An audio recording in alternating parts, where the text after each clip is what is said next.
Wheatstone bridge है। Wheatstone bridge करने का अर्थ क्या है? जिससे हम लोग अननोन रेजिस्टेंस ज्ञात करते हैं, अज्ञात प्रतिरोध का मान ज्ञात करते हैं। आपको पता होगा कि इसमें होता क्या, बेसिकली 4 प्रतिरोध होता है।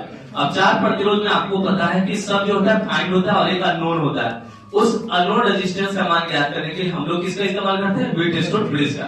तो दिक्कत कोई परेशानी नहीं। अब मेरा बच्चा यहाँ पे गौर करिएगा, तो यहाँ पे आपको 5 बल्ब दिख रहा है। 5 बल्ब कहने का अर्थ है कि इसका रेजिस्टेंस R1 होगा, दूसरे का R2 होगा, तीसरे का R3 होगा, चौथे का क्या होगा? R4 होगा। यह पाया गया बच्चा वीटस्टोन ब्रिज में कि R1 और R2 का जो रेशियो होता है वो स्पष्ट होता है R3 और R4 के।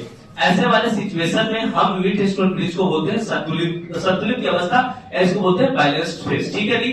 अब यहाँ पे गौर कीजिए, जो बीच वाला आपका जो रेजिस्टेंस है वो बेसिकली गैल्वेनोमीटर का है। अब ऐसा होता है कि जो गैल्वेनोमीटर, यहाँ पर जो गैल्वेनोमीटर लगा होता है उसमें कोई धारा नहीं बहती। कारण क्या है? दोनों का जो पोटेंशियल डिफरेंस होता है वो समान हो जाता है। मतलब यहाँ पे ए बल्ब और ए बल्ब और इधर वाला आपका 4 बल्ब चलेगी, बीच वाला बल्ब क्या होगी? नहीं चलेगी।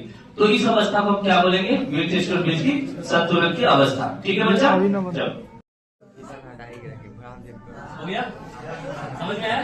चारों बल्ब जल रही है ना, बीच वाला गायब हो गया। समझ में आया?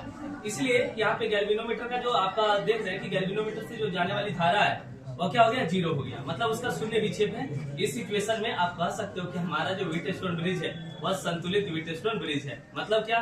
R1 और R2 का जो रेशियो है वो स्पष्ट है क्या? R3 और R4। ठीक है बच्चा? समझ में आया? अब यहाँ से हम क्या करेंगे? एक बल्ब को हटा देंगे।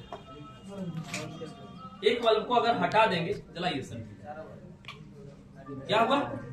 पूरा लाइट, मतलब पूरा जो बल्ब है आपका प्रकाश कर रही है, चारों जल रही है ना, लेकिन देख रहे हैं कि एक ज्यादा ग्लो कर रही है और 3 जो बचा है वो कम ग्लो कर रही है। मतलब समझ रहे हैं? आपका जो वीटस्टोन ब्रिज है क्या है? बैलेंस या अनबैलेंस?